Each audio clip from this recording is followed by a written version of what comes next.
Hello and welcome to Movies, Films, and Flicks. I am Mark Hoffmeyer, and joining me is Corporal Norbert Morvan. I think in terms of actual technique, it's crude compared to films that are made now. But I think in terms of storytelling, it's as good as I will probably ever be. Which is really what filmmaking is all about. It's about the people to build the relationships, of course. And then they made the third film and killed everybody. James Cameron. That's a Man, quote. Cameron during the commentary is like, so we've already talked about Alien 3, but in Aliens, the commentary, he's like, listen, I know Fincher wanted to make his mark on it, but he made his mark on killing characters that people loved. He's Yes. like, and that's not what you do. No. And No. and so, but he was very diplomatic in how he said it. So we're talking about Aliens 1986. We don't have to preface it with anything. I'm going to ask you a lot of questions because we both love this film. I grew up on this film. This film spoiled. The only bad thing, and it's not Aliens' fault, but between like 86 and 89, Die Hard and Predator and Aliens comes out, and other movies are great in the 80s, but I'm just talking about in this specific time frame. And it just spoiled the crap out of really annoying fanboys nowadays because some of the all-time classics, and like, well, it's not as good as Aliens, and you're like, well, not Duh. nothing is. But that's my only complaint is so many good movies were released in that chunk of time, like TMNT, the first one, the Dark Turtles, and then you The had 90s Batman, one, yeah. and then like you're just spoiled. Fanboys got spoiled in this era, and then so everything after it's like, yeah, it's not as good. But Norbert, Yes, give sir. me four reasons why Aliens is, in your words, the greatest film ever made. All right.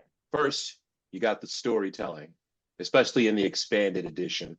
Cameron makes you somehow understand the most dangerous creature in the history of science fiction through the alien queen.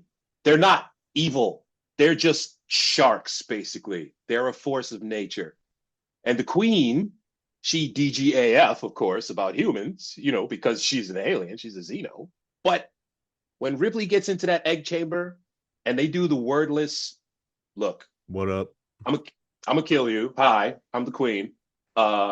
The warriors are on the left and right. They're gonna murder you now. Thanks for coming. And Ripley, I'm gonna burn your children. Queen, All right, cool.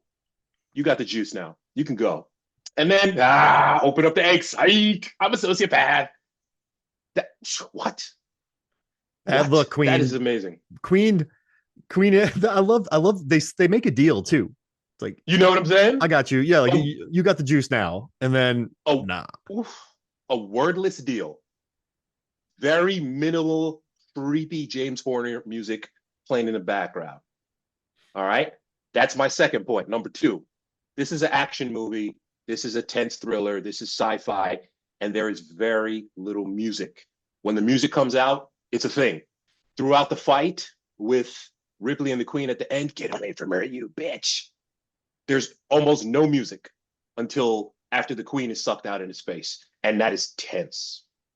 It's super tense. Number three, dialogue. How many iconic lines come out of this? Mostly come at night, mostly. Carrie Henn was in one movie, and she says to this day, people in her family, her friends, oh, well, we mostly go out to bars at night, Carrie. Mostly. She says that in the Aliens Expanded documentary. And then finally, just they don't make movies like this anymore. And when I say they don't make movies like this anymore, it's the way they made it. You got no CGI. You got miniatures. You got forced shots. You got mirrors. God bless Roger Sorry. Corman for a certain amount, right? Because Yeah.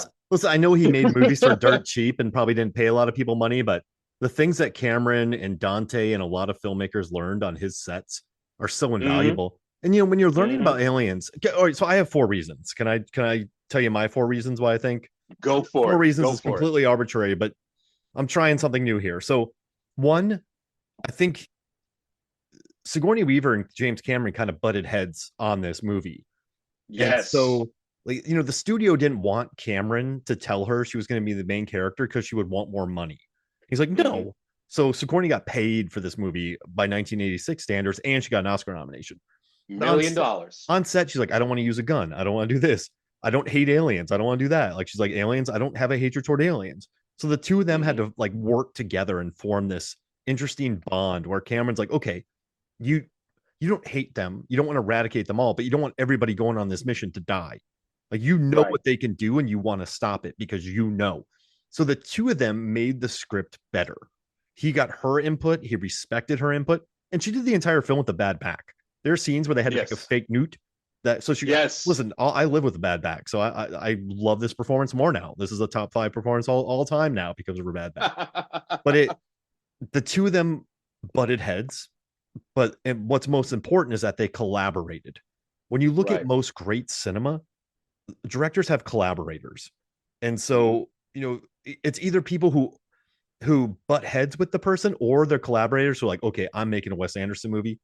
I am making a Wes Anderson movie. The substance is Hmm. so good because everyone knew they were making a Coralie Fargeau movie.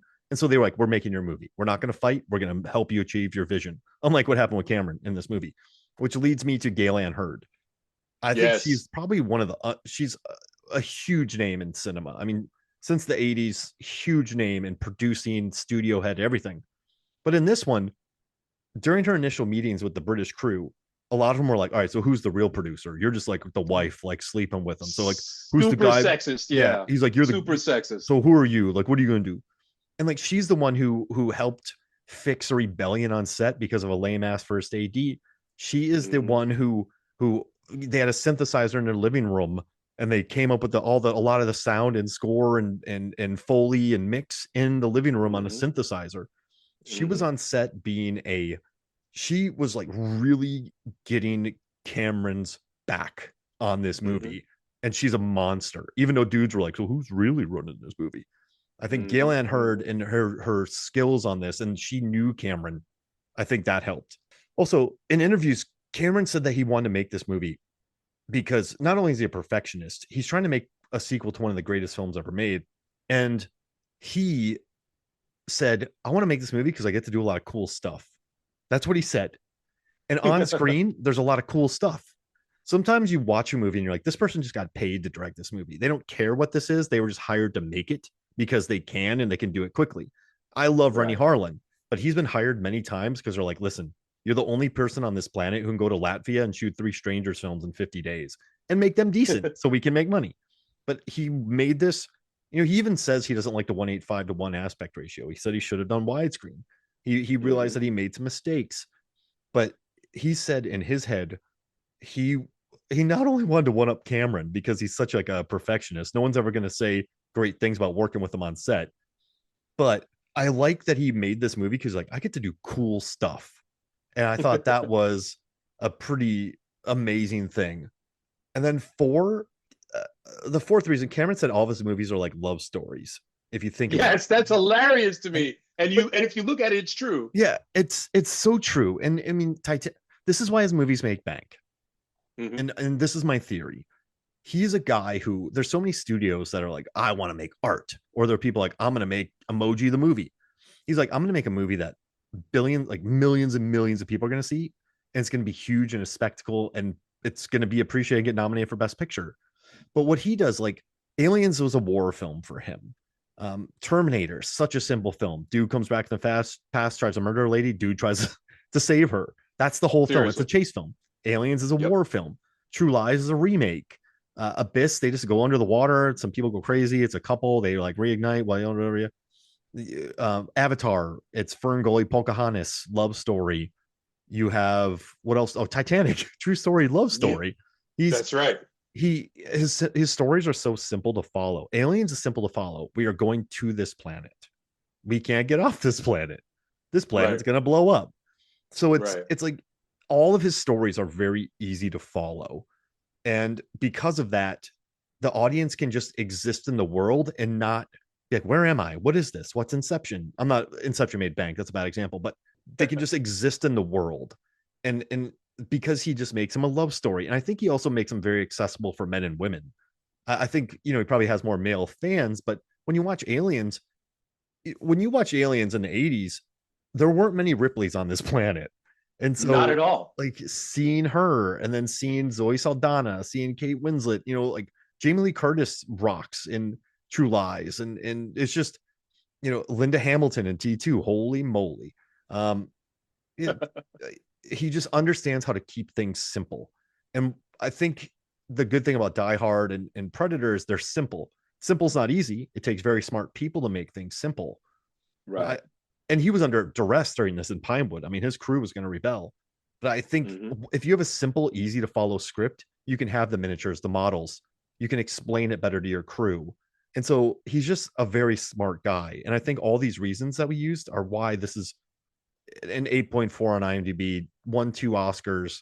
It's one of the greatest films ever made. Yep. You're not wrong, And if you wanted to go at the time to tough female characters, you had Cynthia Rothrock. Yeah. You had Michelle Yeoh in Yes, Madam. And in Hong Kong, it made a ton of movie, but in America, it was more of a cult film. Yeah, exactly. They didn't break here. No. But that, by the way, ladies and gentlemen, see Yes, Madam.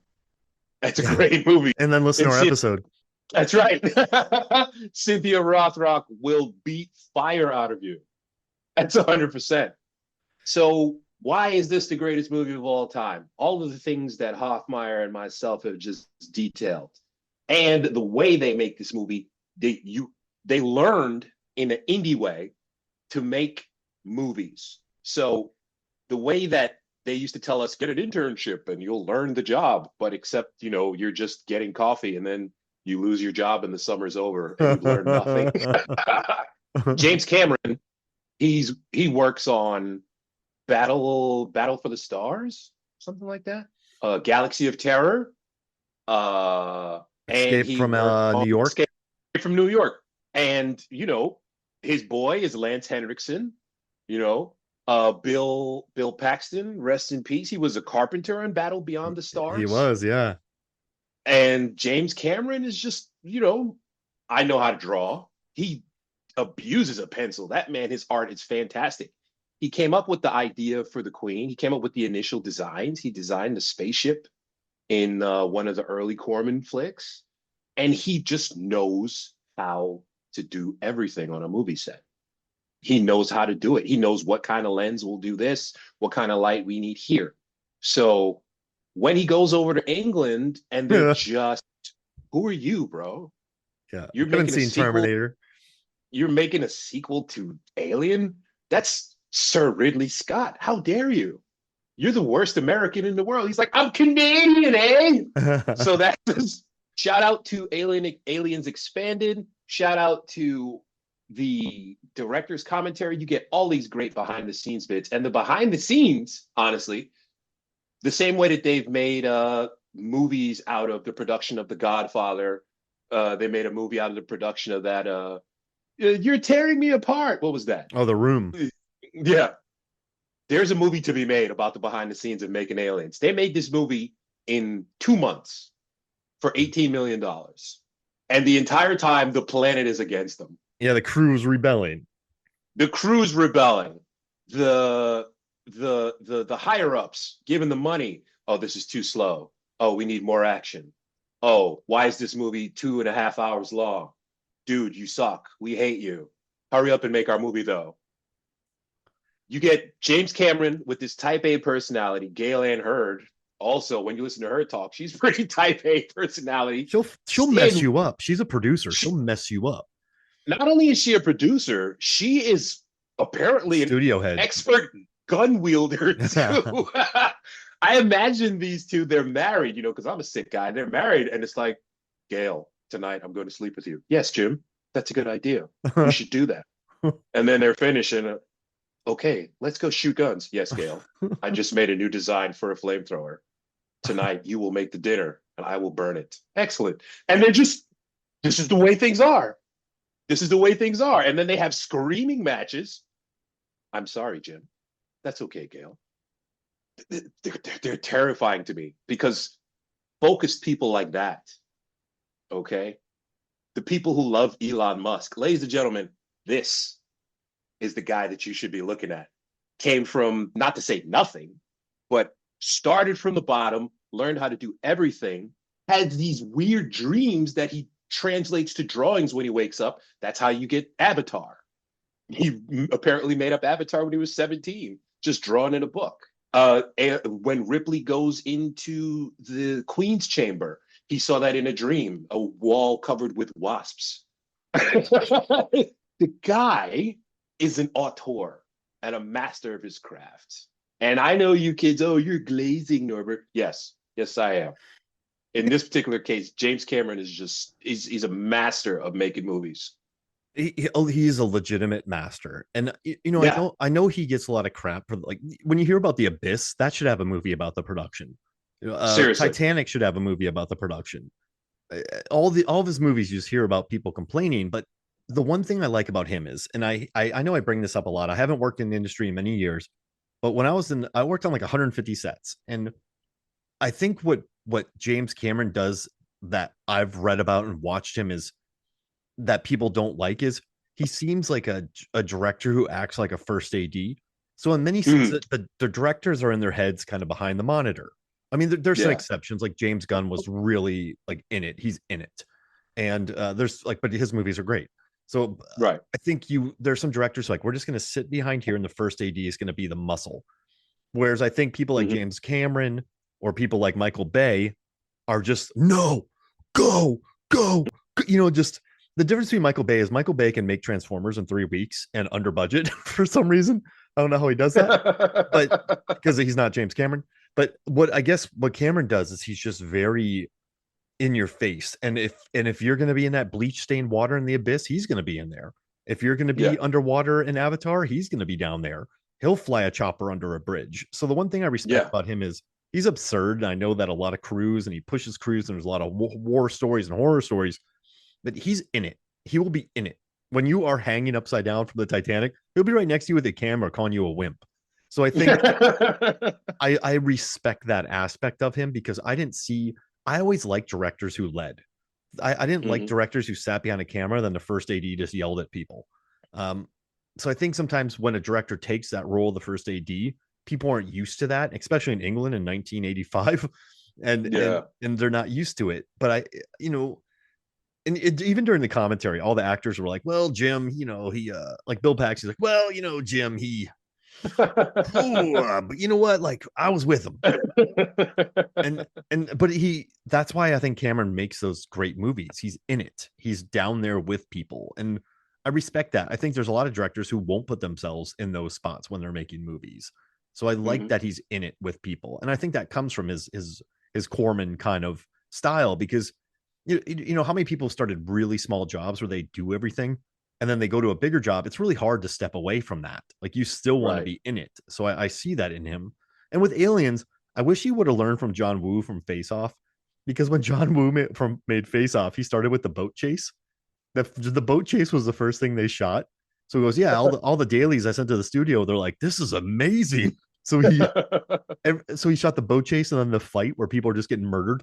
And apparently the studio's like, yes, yes, yeah. So then he made all the other dramatic stuff because people didn't care, because, like, you see that boat chase.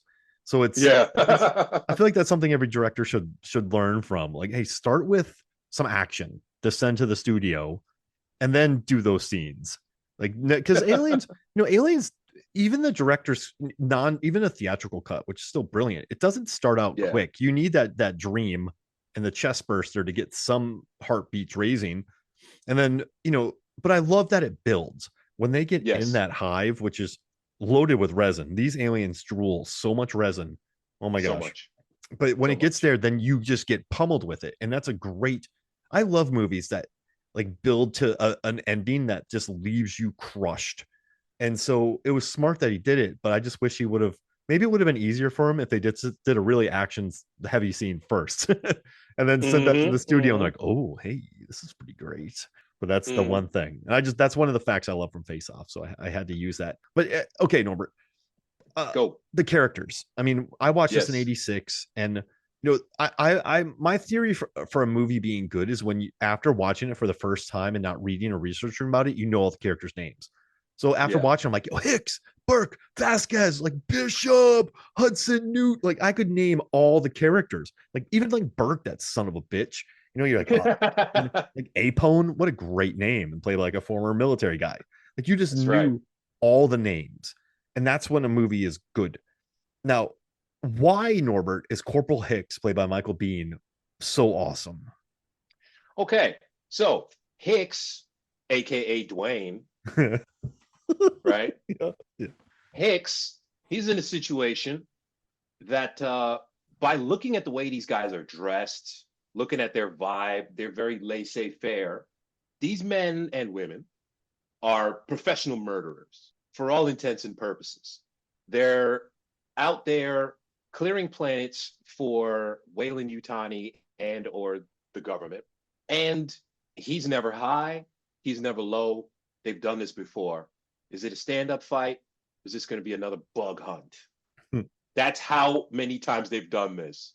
It's okay, it's a bug hunt, cool. Go kill everything, and then we go get some of those male females at the next planet, you know? Mm-hmm. And then when the shit does actually hit the fan, and they realize that, wait a minute, these things have acid for blood. They're 8 feet tall. They don't show up on infrared. And by the time you start to hear the motion tracker, they've killed most of you. He just takes control, man. You know, I say we take off, nuke the site from orbit. It's the only way to be sure. Yeah, he goes, yeah, I agree. Good call. Thanks. He doesn't fight Ripley. No. If he has a disagreement with you, he's going to bring it up to you in a calm way. And on top of that, he's rakishly handsome. You know what I mean? Very the cover sensitive too. Yeah, he's not. He can kill you with a plastic spoon, but you'll never see that. And when he does, he might feel kind of bad about it. It's in his eyes, you know. He's good with it. And on top of that, the very easy chemistry that he has. Oh Ripley. Gosh, perfect. You could see them. Look, this might go down. Face huggers or not, we might have to go. You know, he gives her the motion tracking bracelet, the tracker bracelet. You know, it's not like we're getting married or anything. He just throws that in there. But it's like, yeah, we will though. And the gun scene. You know what I mean? Just in the gun scene. Why is that so hot? That scene is hot, bro. That scene is hot. You started this. I want to see everything. It's like, well, okay. I know you can handle yourself. And you just hear, I'm never gonna dance again. You can just hear that in the background.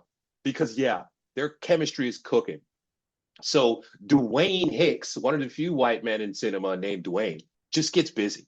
And they used his character model, I'm pretty sure from the Terminator, on the cover of the NES game Metal Gear. That's him. Yeah, I've heard about that.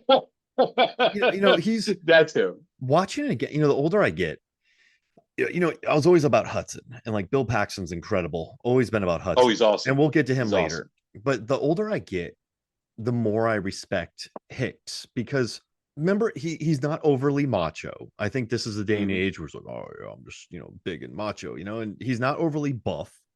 He's not, you know, he's murdered many people, but he listens to Ripley. He isn't like, no, remember, even in Alien, people were arguing with Ripley.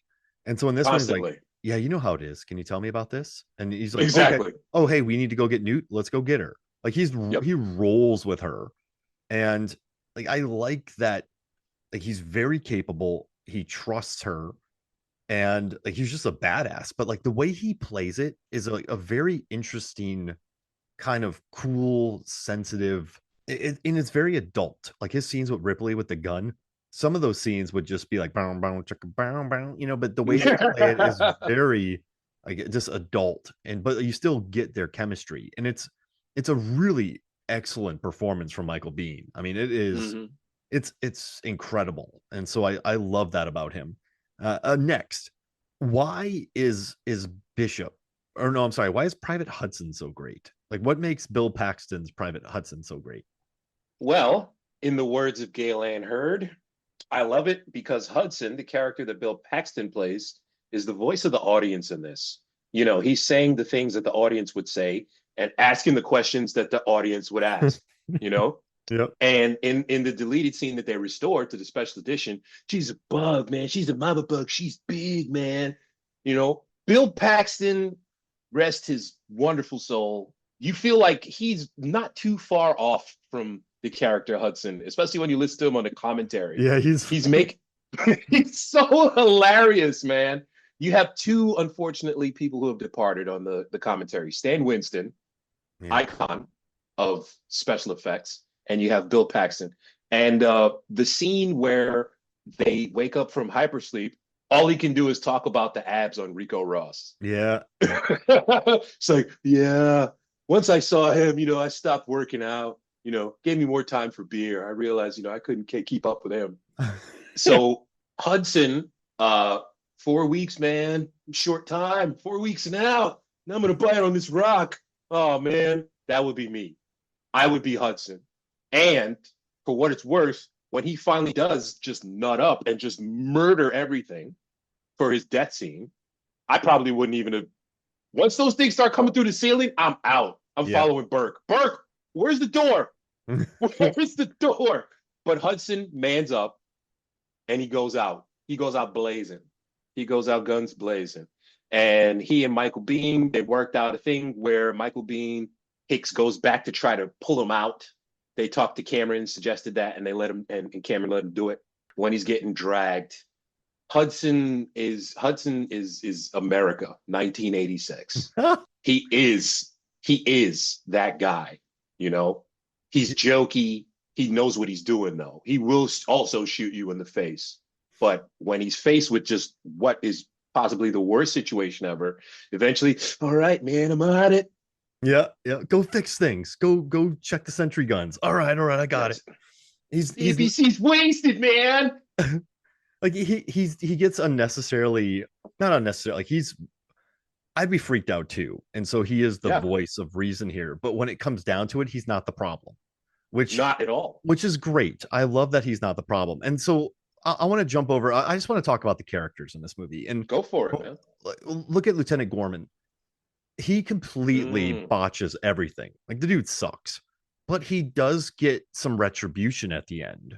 And he does. Like that's he's another character who you just at the end when he blows, like when I remember back when I watched this for the first time, when he blows up with Vasquez, you feel bad. You're like, this guy came through. This guy did it. And maybe because it's just Burke is such an asshole. But what are your thoughts about Gorman and his evolution as a character? I mean, it's another testament to why this is the greatest movie of all time. Not only do you know all of the characters' names, but they all get an arc. Gorman gets an arc. Gorman's a supporting character. He is hired by the company because 3 real drops, including this one. He's inexperienced. The company knows that he can be they can push him around, even though he's supposed to be the guy in charge. The reason why Burke is there is because, he might not actually be in charge, but he's in charge. 20 million in adjusted dollars. That's how much that atmosphere processor costs. We make them. We make those, So he can be bullied potentially. He has no idea what to do in a real firefight because he's been in more simulated ones than real ones. And so when he screws up, that's according to the plan. And I'm going to kill you, you pendejo jerk off, Vasquez. Everybody agrees. Yeah, this guy is just incredibly incompetent. But he wakes up. He shows real remorse. And then when it's time to get to the dropship through the conveniently large air ducts, he's not going to leave Vasquez behind because he's actually a good dude. Yeah. You always were an asshole, Gorman. Boom. It's so intense. It's so intense. But he a side character he has more character development than most main characters do in an entire film.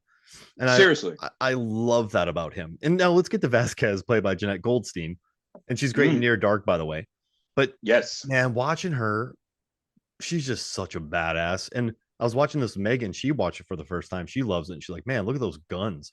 But like, I love that Drake and everybody's just like Vasquez. The first thing she starts doing is chin ups.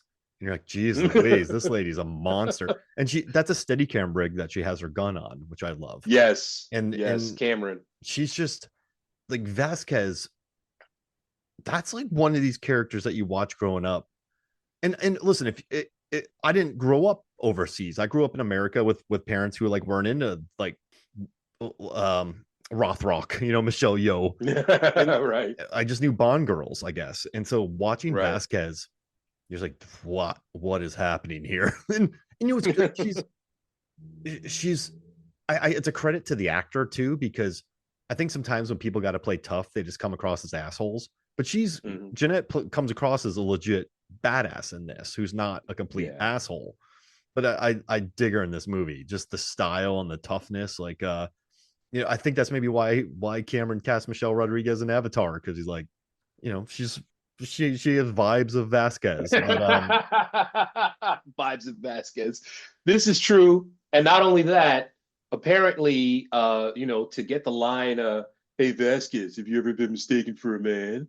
And to get that line to work, that's why they were doing the chin-ups, and she was doing them for real. She was doing the chin-ups for real, man. Just jacked. Just jacked. No, have you? That's such a burn. Can't even be mad when you get hit with that one. When you get knocked out, you just get knocked out. You don't even know it. Like when you get hit with that one, you just go, yeah, you got me. Word. That was a KO. Word. You win. Word. And she heard they were looking for aliens, and she thought it was a legal alien and signed up. It was like, oh, that's very racist of you, Hudson. You're a meanie. But that's just their witty banter, because they're going to go and commit genocide again, they think.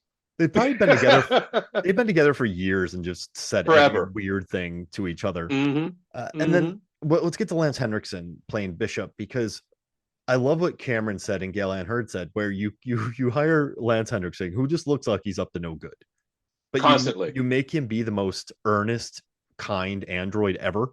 Who like everything he says is like, no, I like you guys. I'm here to help. There's nothing wrong with it. But it's Lance Henriksen saying it. So you're like, Henriksen saying it. You're like, yeah, I don't think so. So I love that Lance Henriksen plays just a guy who is completely earnest. He's a good Bishop. And I love that casting. So like, what do you think about Bishop? Cameron leans on the fact that that the A2s, who were always a bit twitchy in the first movie, they work for the company. They don't care about humans at all. Yeah. And Lance Henriksen on his own made up apparently a set of contact lenses that had a double pupil that he wanted to use when Spunkmeyer is going to give him the samples that he's looking at, the face hugger. And James Cameron, he says on the commentary, Lance is already creepy. He didn't need that. And that's just his face. He's got that weathered, grizzled face that people don't really have anymore, man. Just years of work and being broke, that type of lifestyle that people don't live. He wears in his face, and he seems to be a really cool dude. He was born in 1940. Wow. But he looks way older than 40. I'm sorry. Yeah, I was gonna say, was he 23 in this role? No, I'm joking. Because they made this movie in they made this movie in like 85. Yeah. They made this movie in 85, man, 86. So he's just a grown man, born in New York City. His father, James Henriksen, was a Norwegian merchant sailor and a boxer named Icewater, who spent most of his life at sea, while his mother struggled to find work as a dance instructor.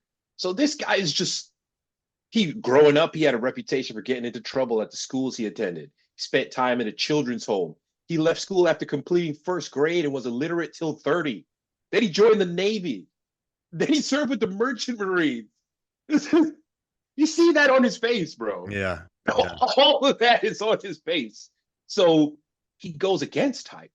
Oh, watch your fingers when they're putting him into the pipe. Oh, I love that. Putting the lid. Oh, everything he does is so nice. That was a perfect touch.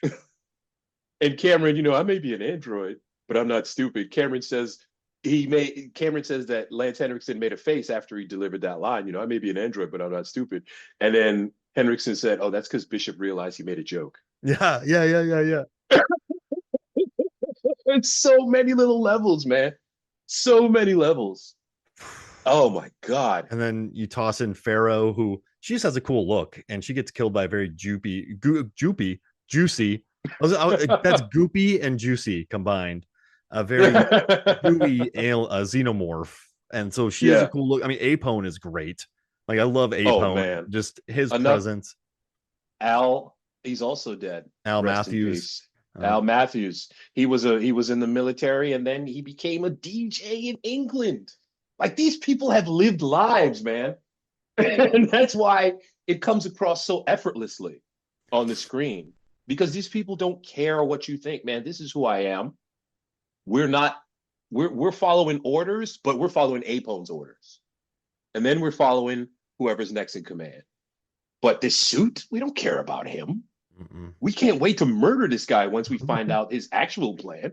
And we would have too, if it wasn't for the fact that the movie officially kicks off when they're just about to kill Burke. Oh, Burke. He's the worst. And then, all right, let's talk about Newt, because Cameron really understood how to get the best out of a child performer. She doesn't have a lot of dialogue. She salutes, and she has a great dead eye stare, which was filmed perfectly in shot. I love that scene where she's looking around trying to get in there, and Hicks, being the boss he is, just picks her up and puts her down so she can be part of it. It just mostly come out at night, mostly. And just like her in the water, and just the look of her, and this, like, how scared she was. I guess one day she was really sick and she was really pissed that she couldn't come to set. Like, she just wanted to act. And I think Cameron knew exactly how to shoot with her. Weaver's perfect with her. All the actors are just great with Newt. But yeah, Newt, there's something about like a Cameron or a Spielberg where you just watch. There's specific kid performances, and she was untrained. They scoured the UK, like all of the UK. I think, I don't know about Ireland, but the British, Northern Ireland, the British Isles, exactly, the British Isles, Wales, and all those. And they found her on a military base, Air Force base, I think. And just a great look, great dead-eyed stare. And it's just cool. Like, what's nice about these movies, where this is really a 4-quadrant film, because when you're in 86 and you watch this, there's a kid who's industrious. There's a badass Ripley. There's like a cool Hicks. There's the Hudson who speaks his mind. There's awesome monsters. There's great gunfights. There's a secondary antagonist played by Burke who's just the worst. The worst. And so it's like one of these movies where you have a great kid performance. You have a great just all around thing. So you watch like Jurassic Park. You watch these other films with like really good kid performances, and they make bank, because it's kind of funny. I feel like even in 86, and probably when I watched this movie, I was 4 then. So I remember I watched a movie maybe like 90, 89, something like that. But this was a movie that I think parents, or I don't know, maybe my parents, you could watch this movie. Most kids saw Aliens. Because I think there's not a lot of nudity to it. It's just very violent, but it's just one of those movies that your dad would put on or something. You know what I mean? Like, like my stepmom, I think, introduced me to this. Like, my stepmom's like, sure. Did you watch Aliens? I'm like, no. She's like, oh, you got to watch Aliens. But it was like, even if like parents were strict, they're like, yeah, you can watch Aliens. It was a weird thing, because I think it's the good. 80s. Yeah. I think the 80s. It just, I know a lot of people have talked about the production. A lot of people have talked about how great it is, but it's kind of crazy that, that they wanted to shut down the set. Cameron got offered this role, and he went home one night. He said he didn't sleep for a few days, and he stayed up 3 days straight. He adapted a story called Mother with the power loader. And then they were going to like drop Sigourney and the Marines. They brought them back. And then, it's kind of funny. He had 2 scripts to write. He's like, man, I got 2 scripts. Like, what should I do? And Walter Hill was like, write both of them. But I love that. And it's, and, I know that scenes were cut, but I think the scenes, they work better with the film in the extended cut, but they're not terrible. He shot a movie where Galen Hurd's like, yeah, you can just drop this third part here. And it still works. Great suggestion. It still works. And I don't know. I just, the practical effects, the steady cam for guns, this, it's funny. Even the vehicle they had was airport transports, but it's way bigger on the inside. But I never even would have thought about that unless I listened to it in the commentary. Right. The forced perspectives that they use miniatures, they use mirrors so that it looked like they had more hypersleep pods than they actually had. I mean, it's just very crafty. He said he wrote within 3 months the script for Terminator, Rambo 2, and Alien. Yeah. He said he had a 3-month period where he had to write three scripts. He decided each script was going to be 2 hours long, so that's 120 pages. So I figured out the total page count, whatever that is, I guess 360 pages. And I divided the total number of waking hours I had during that 3 month period by 360. And I figured out how many pages per hour I had to write. And I just wrote that many pages per hour. The discipline. That's insane. All right. That's that. And then with Carrie Henn, it's the only thing that she's ever been in. She didn't want to be an actress. She's on Twitter. She goes to the cons. Every once in a while, she'll like a post that I make when I respond to her, which is, oh, it's wonderful. And somehow she's this young child and she's surrounded by the most hideous monsters ever put on film. And to her, it's just, I just saw that guy. That's my friend in the costume. It doesn't freak me out at all because James Cameron and Gale Anne Hurd and all of them, they're saying on the commentary, we're worried about traumatizing this child. We would have freaked her out. James Cameron says, if now that I have kids, there are some of these situations in the movie that I wouldn't have put her in. Yeah. I get it now. And the whole time she's just, it's just a movie. It's not real. I want to do the slide again, so I'm going to keep messing up my lines. It's the 3-story slide. And when she is being cocooned, James Cameron put her in the rig, and James Cameron said that Carrie Henn told him, it should be illegal for you to do this to children. Because she's a joker like that. He said that on the comment. This is, man, just, these people, they really wanted to make a movie, and they put it together. And they somehow find this girl out of nowhere. And the chemistry that she has with Ripley, after they pull the facehugger off Ripley and kill the 2 facehuggers that Burke set them up with, you get a shot of her and Hicks and Newt, and they're all hugging each other. The family. And then they all die in the next movie. Yeah. Off screen. The problem, so they made the movie, Alien 3. I guess my thing is, they made Alien 3 in 92, so that's 6 years later. They probably shot in 91. By then, Newt was older, so they're supposed to be in hypersleep. But there's more, there's better ways to because by then she had aged 5 years, so you're not going to look like Newt who was in the pod. So I get the impulse, but there's much more elegant ways to deal with something than just turn them. That's why I always hype up the Dark Horse series, because they just show her and Hicks back on Earth. She's in an insane asylum. And because of all the scars on his face, people think that he might have some kind of disease. And he's also just a drunk because all his friends are dead. So they deal with all that in the comic in a much better way. And Fincher, he got bullied by the studio in a way that Cameron and Gale Anne Hurd just refused to deal with. Yeah. Cameron was just punching holes through walls and just he's like, you idiots are drinking tea. I'm going to make my movie. Like Cameron's not playing like that. Cameron's not playing around. And no. And listen, the fact that Alien 3 still looks like a Fincher film is credit to Fincher. But and it's a great movie too. Yeah. Watch the assembly cut of Alien 3. That's great because there's a lot of character development that they cut out. That's a great movie, Alien 3. All right, let's talk about our favorite moments with the Xenomorphs now that we've gone through all the human things. And I think for me, the 3 moments that really are lodged in my memory is when they're coming from the ceiling. When he lifts up the thing and they shot it upside down, which I love, but you just see them crawling towards it and you go, oh, clever girl. Like just mackerel.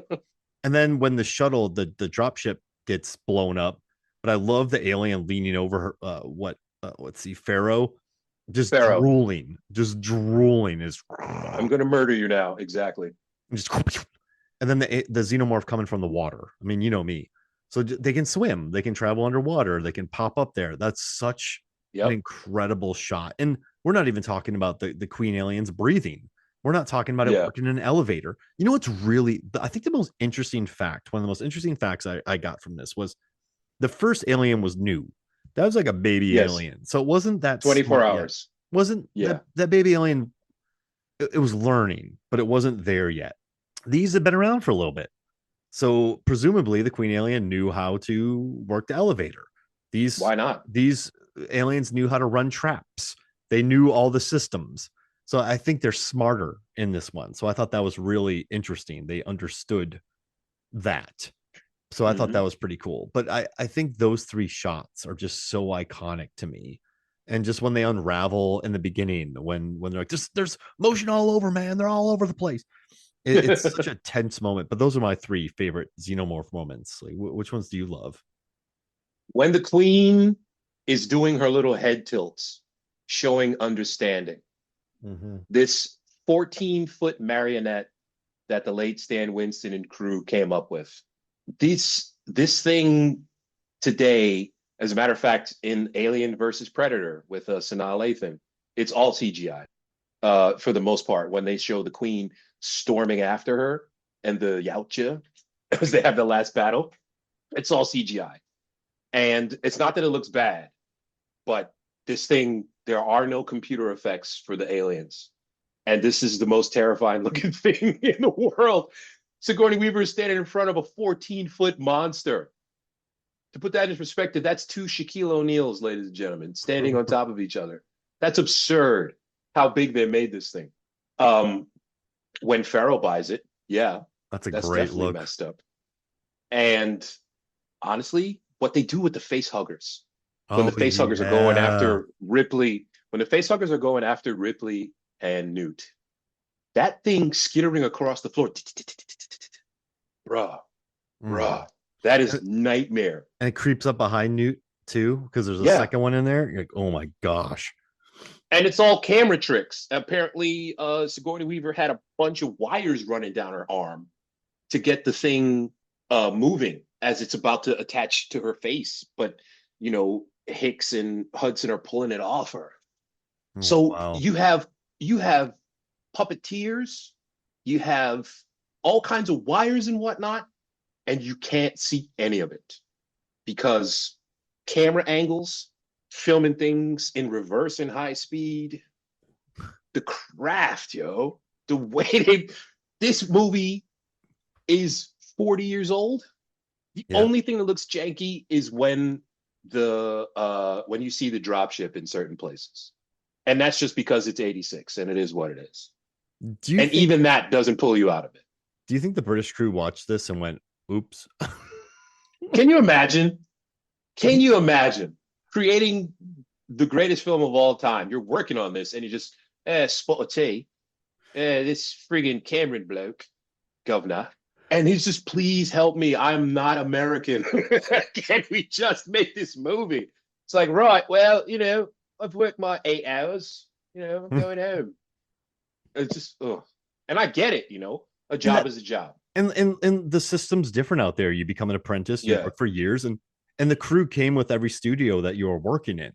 And so I right. think to them it's more of a job. They're not, sometimes when you rally a crew in the States, you can grab a gaffer that wants to work with you. You can grab a best boy that wants to work with you, a cinematographer, and their crew comes on and everyone's excited to make this movie. But I think if you're making a movie and it happens here in the States too, you just take a job for a job and you can feel it.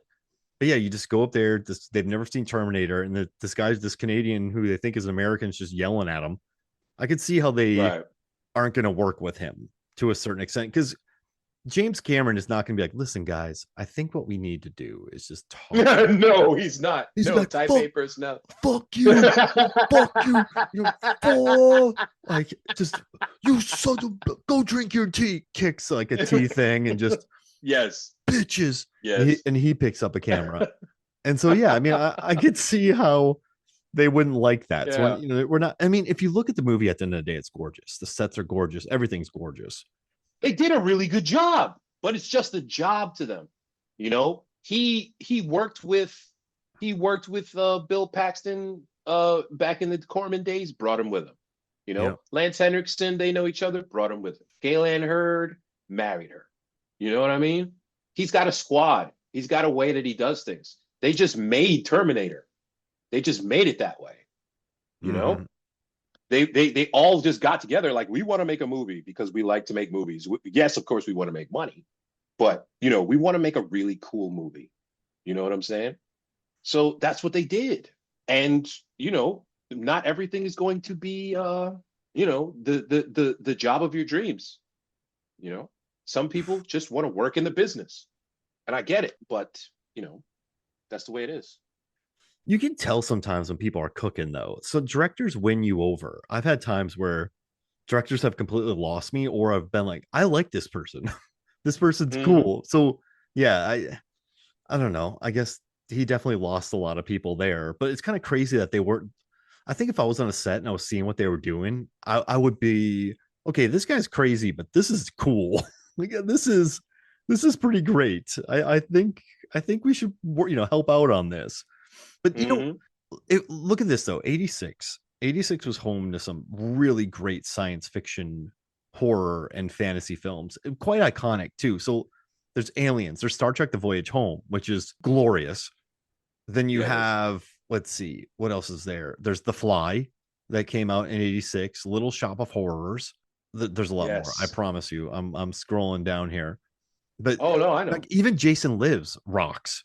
Yeah, That's that like was a good one. that's like one of the good. Legend came out, which is a gorgeous movie to look at. We've covered a lot of 86 movies. We've also covered Howard the Duck, Norbert. Yes. So and then Critters came out, which is just a lot of fun, but that's not huge. But like Big Trouble in Little China, one of my favorite films of all time. There's Iconic stuff. not Deadly Friend, but that movie's still kind of funny. But it was such a great year. There's so many cool movies that came out. Like Highlander. Did Highlander come out in 86? Highlanders 85, I thought. Oh, okay. Let me Yeah, see. 86. 86. Yep. So a lot of cool movies in 86. And this was like one of the best ones. It's just a gorgeous movie, man. It's kind of tough to talk about because we so many people have talked about it. But I Yeah. mean, just the simplicity of the plot. I just think that's so brilliant. And just learning how they made it and the forced perspective and the miniature work and how it I don't even how do you this is crazy if you think about that shot list right there. Yeah. Like Yeah. that's Yeah. insane. And you know, but I also think Cameron he needed Sigourney to argue with him. Sigourney said she wanted to die in this movie. She wanted to have sex with an alien, and she didn't want any Yes. guns. So Yes. He they said, had, I got her to say, I got her to turn down all three. That's what he said. and then later on, she cuddles with an alien in Alien Resurrection, and Bad. then she dies in Alien 3. So Powerful. and she has a lot of guns, and she has no guns in Alien 3. So that one happened, No guns at all. Right. except for Right. her arms. But the Yeah, she was jacked. Yeah. it's fun. I don't want any guns. And then she has the one of the most iconic double guns of all time, which Just yeah, that's it. and That's it, and man. you know what's interesting? I know that she has a subplot about her being a mom in this film, and that's what's Yeah. cut out because she's a mom, and that's why she relates to Newt. But I don't think that ever necessarily needed to happen. I think Mm. she got Newt. Newt is a good kid. Newt is a survivor. So is Ripley. Newt got kidnapped under her watch. Yeah. She went and saved the cat in the first Yeah. one. She's gonna That's go right. save the girl. So That's right. for me, they should do Save the Girl as the sequel to Save the Cat writing book. And you have Chekhov's power loader. Check out his power I know loader. how to use one of those. Oh, what's another great line? Hey, can I help out here? Well, what can you do? I got a power loader. Okay, go do it. Like they Yeah. didn't go, oh no, we don't want anything. Like this just but I guess for me, it's just a very smart film. And even though we know that she's not like we don't ever really learn that she was a mother in the theatrical cut, you just Hmm. still know why she would save Newt because Newt's a good kid. And Right. and so I know it adds depth to it, knowing that she was a mom and lost her daughter, and her daughter aged and died of cancer. I still think it works without it. And so I think even though they made those cuts, it's still a very good film, and it's still a well crafted. It is. It is. And Cameron said that when like you said earlier, that she doesn't think that she hates the alien, and Cameron explains to her, yeah, she does hate it. And then uh he appeals to Sigourney that Ripley wouldn't want this to happen to anybody else. And then after everybody's dead, he says once she finds out the colony is lost, she really only has one thing to fight for, and that's the little girl. Mm-hmm. And so he managed to get her focused with that. And she based her whole performance on that. And then the other thing you mentioned in the 80s, and I don't think this happens anymore. Everything that was on TV when we were kids was a commercial. All of those cartoons that people, oh, it's so great. Like He-Man as a cartoon sucked, you know, it did.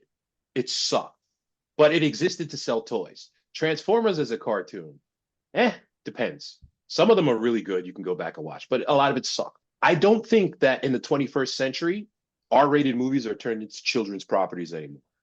Because in the 80s, Aliens 86, like you said, you know, you're 11, you get to see this movie. You know what I mean? People and on buy the toys. And buy the toys. Aliens Expanded.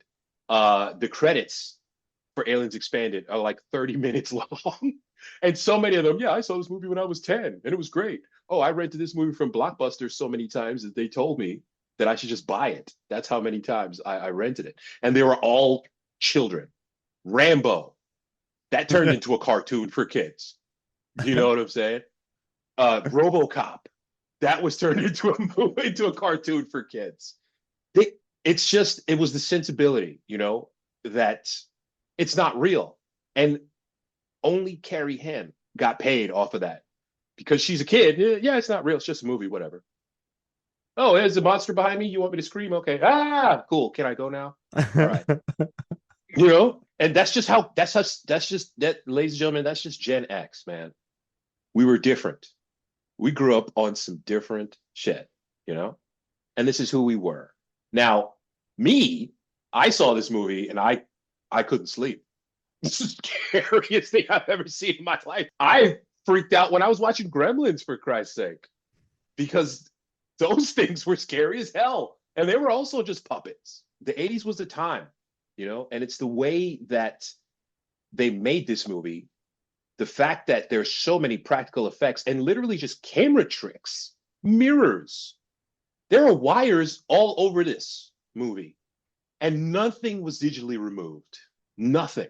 You can kind of see a few times because thanks to HD TV, pictures are really clear. But in the same way that Nintendo games had all of the pixels, but because of the way CRT screens looked, the pixels didn't look so blocky.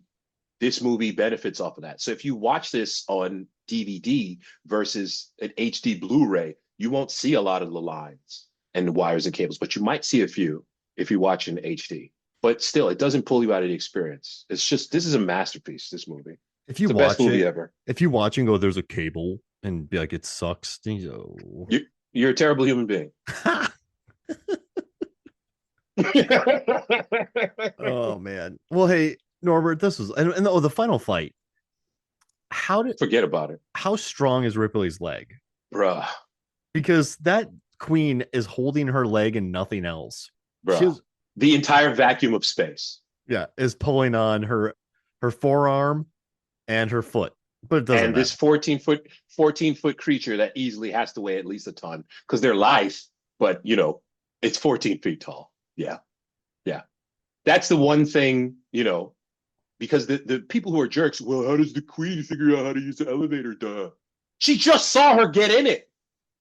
And you just came from the scene where they just made a silent pact to not kill each other until the queen goes psych. But you think she can't figure out that if I go into the little moving room, I can follow her? I hate people. Yeah. You know? And it's a movie. If you watch this movie and that's where your suspension of disbelief happens, then it's kind of Yeah, to quote Mystery Science Theater 3000, just keep telling yourself it's just the show. I should maybe just relax. If you're wondering how Joel eats and breathes and other science facts, okay? Relax. This movie rules. And it rules. And if you want to hear more about Burke, we did an entire episode about jerks. So you can hear that there. And then if you want to hear about the final fight more, we did an episode about the final fight. And then you and I have also covered Alien. We've talked Alien 3. Yes, sir. And then I don't know. I haven't done Covenant or AVPR yet. I don't know if you want those. I think, but I don't know. We've talked about those. Just to run the series, I will do it because you know, kaplach, as the Klingons would say. I mean, we only have 2 left. And I run the series with you. Covenant's got some fun stuff. Covenant's so absurd, man. Why don't you just look into this giant egg thing? Ah. Okay. And then there's that guy who's like, I'm gonna go take a piss. And he just bruh. The way those ideas are more from the William Gibson Alien 3 treatment, where it kind of is a spore that can travel through air. And it's just Okay. Before we get out of here, I want us to do something. Normally, all when we right. do drafts, we try to be funky with them and be Mhm. creative. I want you and Funk. I to do the big hitter sci-fi sequel or fantasy sequel draft. So we Okay. go all out. Like All right. there's no like, oh, I'll just play it like this and pick this. We're gonna go all out. So the sci-fi draft, but it's only sequels or fantasy. So you could take, but only the big hubba bubbas. All right. All right. You get first pick. Let's see. Okay. Sci-fi sequels. You got Star Trek 2, Wrath of Khan. Oh, you gonna take that one? Oh yeah. Okay. Oh, I like that. He tasks me. He tasks me. You know, I've loved it. Oh. I've loved the series that Niall and I are doing. It just makes me so, because I haven't watched any of them, so I've really enjoyed that. So Bro, yeah, Ricardo Montalban. He got those muscles for real, just off a push-up, yeah, those pecs. bro. Okay. Okay. So we're doing sci-fi, fantasy, any type of sequels ever. Mhm. I mean, if we're going huge, I'm just gonna take The Empire Strikes Back. Ah, you bass. Yes, agreed. Okay, The you can best still. start, the best Star Wars movie, hands down. All right, what's your next? All right, You can take Aliens. Terminator 2. Yeah. Terminator 2. Judgment Day, baby. Oh You know what man. it is. Yeah. I'm gonna take Aliens. Of course you did. Why I'm not? but we're you know me. I'm always really chill with these, but I want us to go big. Okay. So Okay. Star Trek First Contact. oh yeah, that's a good one. First Contact, baby. I'm gonna do Mad Max Fury Road. You see, I need to watch that again because Mad Max, it's heretical to say it. Mad Max, it kind of puts me to sleep. Well, interesting. I gotta watch it again. I gotta watch it again. It's my turn. Yeah. Dawn of the Planet of the Apes, bro. Oh, that's a good one. I'm going huge That on this one. go. No. I'm just saying, like my draft in the Dawn of the Planet. I still want to. I've never watched any of the early Dawn of the Planet of the Apes. That's what I was just about to say. The originals for what they did in terms of the face masks, it's iconic. It's fantastic. But it devolves into absurdity fast. There are 5 or 6 of those somehow, man. They made a lot of Planet of the Apes movies. The reboot for this was really, really good. Oh, and I love the newest one. Yes. Yes. The last one that came out, that was really great. Man, You know? I love that movie. Even though Dawn of the Planet or the first one, Rise of the Planet of the Apes, is just Deep Blue Sea. Yes, Cure for that's right. Alzheimer's, prison Deep escape. Blue Sea with the monkeys. That's right. Yeah. You get one more pick. I'm gonna take Dune Part Well, 2. that's another one that put me to sleep. Oh wow. And I don't know why. I'm just going huge, Norbert. I'm just going. You're going big. I'm going Okay. hubba bubbas. Okay.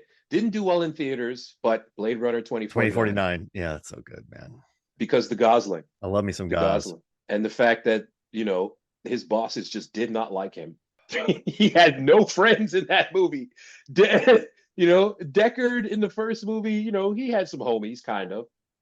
No, Nobody likes Ryan Gosling in this movie. No one. okay. You know what? I'm gonna take Star Trek 4. Yes, comedy, good one. Well, I've never watched any of them, and so going through them and learning about how screwed up all the productions are. Yes. So many smart decisions were made on Star Trek Star Trek 4, The Voyage Home. It's a very intelligent, and it's funny. It's not, sometimes when they do humor in Star Trek, you go, oh no. But this one's legit funny. So yeah, I'm gonna take Star Trek, The Voyage Home. All right. I have any more, or is that Nope, it for me? we're good to go. But All right, cool. Hey, where can people find you, man? At Eddie Kane on Twitter, Norbert Morvan on Instagram. And we'll be doing Covenant next. We will suffer through it, so you don't have to, ladies and gentlemen. But listen, I love the Neomorphs. Those Neomorphs are crazy looking. Yeah, they're insane. They're not smart at all. They're just insane creatures. Yeah, I like that. I think Fassbender gives one of the best performances in the franchise. Period. That's right. That's And right. I mean, like, there's like that stupid shower scene. There's just so many dumb kills in it. Like, everyone's like, I'm gonna go take a piss. And like, there's a lady who's like, I'm gonna go walk around. She gets killed by you. Guys. Ah, oh man. It's And then such a drop off from it, Aliens. it It's is. such a drop off. But listen, Fassbender shows up and just nukes an entire planet. Just for reasons. Yeah. For reasons. I love that He decides he's had enough of mankind. oh man. I love that the engineers were going to destroy mankind. And then